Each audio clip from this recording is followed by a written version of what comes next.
Welcome to the Eye Opener. I'm your host, Michael Lewis. Gavin Newsom is calling on the White House for help. How is Joe Biden going to defend Newsom's record on crime, on homelessness, and the outrageous cost of living? It's confirmed Chase Bank was targeting General Michael Flynn's wife when it warned her it would close her accounts. But the bank is now coaching the employee who made the alleged error. A grassroots canvassing effort in Arizona has concluded. What are the findings? Last week, I shared a story about Jeffrey Smith, whose courageous wife fought for him to receive ivermectin since he was on his deathbed. Many of you asked in the comments about his recovery. I will update you at the end of today's show, so stick around, you're not going to want to miss it. Okay, my friends, let's take a closer look together.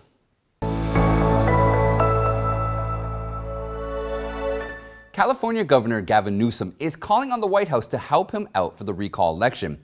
White House Press Secretary Jen Psaki has confirmed that Biden will travel to California to campaign for Newsom early next week. Vice President Kamala Harris just finished her rally with Newsom yesterday. And even though she was on home turf, she did face some criticism. 100 yards away from her rally stage in San Leandro, a group of people were waving Afghan flags. A demonstrator said they were protesting against Afghan women's loss of rights under the Taliban, as well as Taliban opponents facing retribution from the terrorists. Republicans also targeted Harris. They put up a mobile billboard that read, "Californians are stranded in Afghanistan. Where's Kamala?" And where's Gavin Newsom? While the California governor called for $17 million in taxpayer money to accommodate Afghan refugees with cash, jobs, Medicare, and food assistance, Newsom never addressed what he's going to do to help the 30 stranded California students in Afghanistan. His office never answered requests for comments on the private rescue efforts to bring back the Californians. Key challenger, conservative commentator Larry Elder questioned, how is Joe Biden going to defend Newsom's record on crime, on homelessness, on the outrageous cost of living? Elder said the ads are always about, quote, "This is a Republican takeover." Yet no one defends Newsom's record because it's indefensible. Newsom's defenders better not go near his record, including the California wildfires. And a quick scan of his allies should help you understand Newsom's situation. Besides Biden and Harris, Senators Elizabeth Warren, Bernie Sanders, and Amy Klobuchar, as well as Barack Obama, support him. The recall election on September 14th is the second in California's history, although the state seems to have a tradition of recalls. Since 1960, every California governor has faced a formal recall petition. However, only 2 of them received enough signatures to trigger an election. One was against Democrat Governor Gray Davis, who was in office from 1999 to 2003, and the other against Newsom, who assumed office in 2019. And now back to the failed Afghanistan withdrawal. Maybe it's because of the leaked email that accuses the State Department of obstructing private evacuation efforts to get stranded Americans out, but whatever the reason, the Biden administration has walked back on its words. It now blames the Taliban for preventing chartered flights from leaving the Mazar-i-Sharif airport.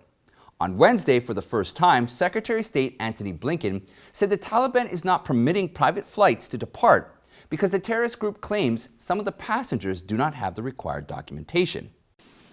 As of now, the Taliban are not permitting the charter flights to depart. They claim that some of the passengers do not have the required documentation. While there are limits to what we can do without personnel on the ground, without an airport, with normal security and procedures in place, we are working to do everything in our power to support those flights and to get them off the ground. The message here sounds like empty words. On one hand, Blinken admitted there are limits to what the administration can do without U.S. personnel on the ground. Then he immediately said they're working to do everything in their power to get the flights off the ground. But how? Wouldn't it be appropriate for him to tell us the plans? After the administration failed to get those Americans out while U.S. troops and diplomats were still there, what could they do to rescue them now? With hundreds of Americans trapped in the country, the Taliban has formed a new government. The group appointed one of their longtime officials as Afghanistan's interim prime minister, and a Taliban co-founder as the second in command. Other top positions, as you would expect, are exclusively members of the Taliban. The State Department said, quote, "We note the announced list of names consists exclusively of individuals who are members of the Taliban or their close associates, and no women." No women?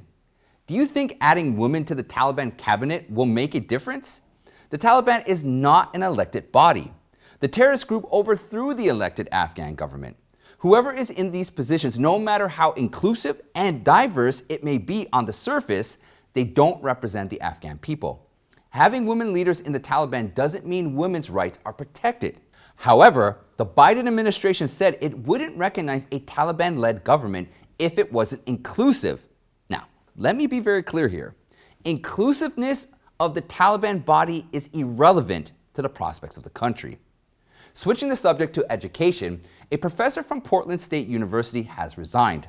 In an open letter, Professor of Philosophy Peter Boghossian announced his decision and accused the college administration of creating an environment that imperils dissent. He wrote, "I never once believed, nor do I now, that the purpose of instruction was to lead my students to a particular conclusion. Rather, I sought to create the conditions for rigorous thought, to help students gain the tools to hunt and furrow for their own conclusions. This is why I became a teacher and why I love teaching." But over time, things change. Boghossian argues that the public-funded university made intellectual exploration impossible and has transformed it into a, quote, social justice factory with a primary focus on race, victimhood, and gender, whose only outputs were grievance and division among students. Boghossian said, unlike his colleagues, he brought these issues to light. The professor decided to probe the seemingly sound values such as diversity, equity, and conclusion, which might actually be just the opposite. And the more Boghossian studied them, the more he suspected that those values were assumed from an ideology absent of evidence. But at the same time, the professor was facing increased retaliation for speaking out. He cited one experience. During the 2016-2017 school year, a former student complained about Boghossian and a Title XI investigation designated to protect people from sexual discrimination in education.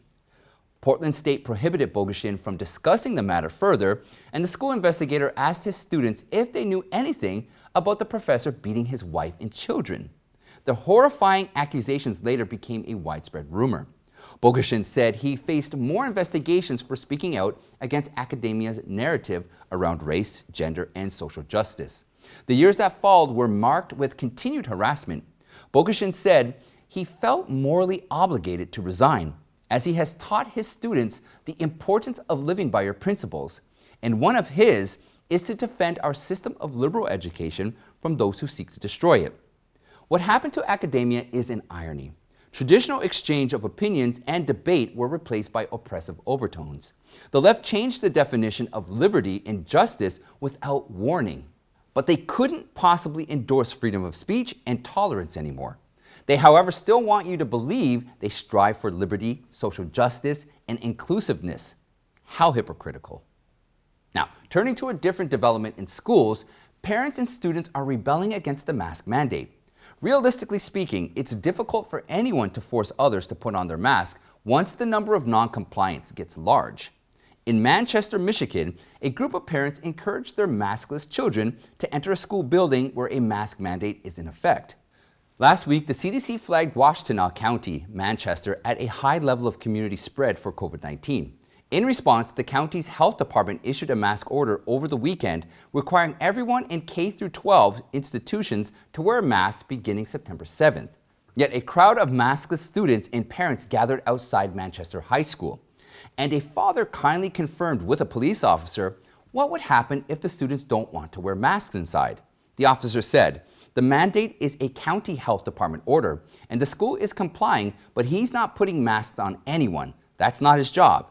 As the policeman refused to interfere with the matter, parents told their children to get inside, but be kind and respectful. I'm not going to force anybody. I'm not putting masks on anybody. That's not my job. The order. So they can go in without the mask. This is a county health department order. Okay. And a policy of the school. Right. That if anybody that's going to go in, they got to have a mask on. There is no policy. I'm not arguing. Okay, Thank so you. they can go in, guys. They can go in. They can go in. Go on in, guys. Go in. They can't enforce it. They cannot touch you, guys. There you go. Yeah. They cannot touch you. orderly. Be kind. Be kind and respectful. Be kind and respectful. Mask mandates in schools could eventually fall out. At the end of the day, if all parents and students decided not to wear masks, who could possibly enforce it? And coming up, Joe Manchin says he only supports a $1 trillion spending bill. Chase Bank has to apologize to Michael Flynn's wife. Citizens in Arizona made some interesting findings of their own. And stay tuned for Jeffrey Smith's controversial ivermectin update. But before we continue, I just want to stress how important it is as the viewer to help us get the truth out to as many people as possible. Please take the time to like this video and share it across all your social media. Also, double check and make sure you are still subscribed to the channel and click the bell so that you can be notified every time we post a new video. I would like to thank you all for your continued support. Okay, let's get back to the show. After publicly urging his Democrat colleagues to hit the pause button on the $3.5 trillion spending bill, Senator Joe Manchin reportedly warned the White House he'll only support a price tag of $1 trillion. House and Senate committees have until September 15th to write specific legislation on how to spend up to $3.5 trillion. They found a $1.5 trillion in new revenue from corporations and wealthy Americans. However, Manchin poured cold water on the process last week with a Wall Street Journal article. The Democrat senator wrote he was elected to make tough decisions in Congress, not go along to get along. In addition to his opposition to the price tag, Manchin also questioned some of the far-left items such as extending the enhanced child tax credit, an agenda item that provides up to an additional $300 per child per month, free community college, universal preschool, and child care tax credits. However, Biden is positioned to meet Manchin in private again. Biden told reporters that he's looking forward to speaking with Manchin and claimed at the end of the day the Democrat centrists had always been there. One Democratic source told Axios Tuesday that Bernie Sanders wanted a large number and Joe Manchin wants a small number. There's a wide spectrum of opinion within the Democratic caucus for plenty of negotiations to take place. However, one thing is certain, Republicans were completely kicked out of the sweeping deal. The price of being woke is too high, even for banks. Chase has just learned its lesson. A JP Morgan spokesman said the bank is coaching the employee who notified the wife of Lieutenant General Michael Flynn that it's closing her credit cards because, quote, continuing the relationship creates possible reputational risk. Flynn shared the notification letter on August 20th, which immediately sparked outrage over the internet. The next day, Chase told media outlets that it made an error and apologized to Flynn's wife, Lori Flynn, for any inconvenience they may have caused. In a more recent response, Chase said it has never and it would never close an account due to a political affiliation, while emphasizing that Lori Flynn's account was never closed. But if Flynn hadn't publicized the letter, would Chase have corrected its mistake? Another thing worth noting, even though Chase Bank confirmed that it sent the letter, the alleged fact-checker Snoops initially questioned the authenticity of the letter posted by Flynn. Snoops later updated its rating on Flynn's claim to mixture. In its own words, that means the post has significant elements of both truth and falsity. Well, here's a lesson learned from the story that Snoops should heed. Your reputation is priceless. It takes decades to build. However, if not careful, you could ruin it overnight. We have some updates from Maricopa County, Arizona. While auditors were examining the 2020 election results, hundreds of Arizona citizens carried out a grassroots canvass in the county. This is completely separate from the official audit. The Arizonians were trying to reconcile the voter database with actual voter rolls because they are worried that a simple count of ballots does not necessarily reflect the will of the voters. Here's what they did. The group randomly picked registered voters from Maricopa's database and attempted to knock on the doors of about 12,000 voters. They then extrapolated the results to the entire county for an estimate. The private canvass results were published yesterday. The report shows over 170,000 votes were lost and over 96,000 votes were deemed as ghost votes. Lost votes are votes where people voted but their ballots were never tabulated. Ghost votes are mail-in ballots cast by someone other than the voter assigned to the vote. According to the lead of the effort, Liz Harris, their canvass is a low-end conservative estimate of the votes. However, they estimated about 1/7 of the total 2.1 million, or about 300,000 votes in Maricopa County, were impacted. Now, last week, we reported that Julie Smith from Butler County, Ohio, won a lawsuit over ivermectin treatment. Her husband, Jeffrey, contracted COVID-19 in July. After being hospitalized for over 30 days, by August 19, Smith was on a ventilator operating at 80% volume, and his chances of survival dropped to less than 30%.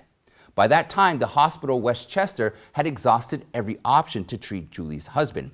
Of course, the drug ivermectin is not part of the hospital's treatment protocol. Julie didn't give up and worked tirelessly. She offered to release Westchester from all responsibility in issuing ivermectin to Jeffrey. She obtained a prescription from a doctor named Fred Wagshaw. She eventually sued the hospital for not providing the drug and won. Judge Gregory Howard ruled Westchester must immediately administer 30 milligrams of ivermectin a day to Smith for 14 days. However, the Butler County Court on Monday overturned that decision. Another judge, Michael Oster Jr., came with a more permanent ruling. Oster said Julie did not provide, quote, clear and convincing evidence to support her argument or show irreparable injury will occur without forcing the hospital to administer ivermectin. We don't know about this, as Smith could die after having exhausted all COVID-19 treatment protocols. But don't lose hope. Smith had already received 13 days worth of ivermectin by the time of the more permanent ruling. But Wagshaw, the doctor who prescribed the drug, and Julie's lawyer, Ralph Lorigo, said Smith is getting better after receiving the ivermectin.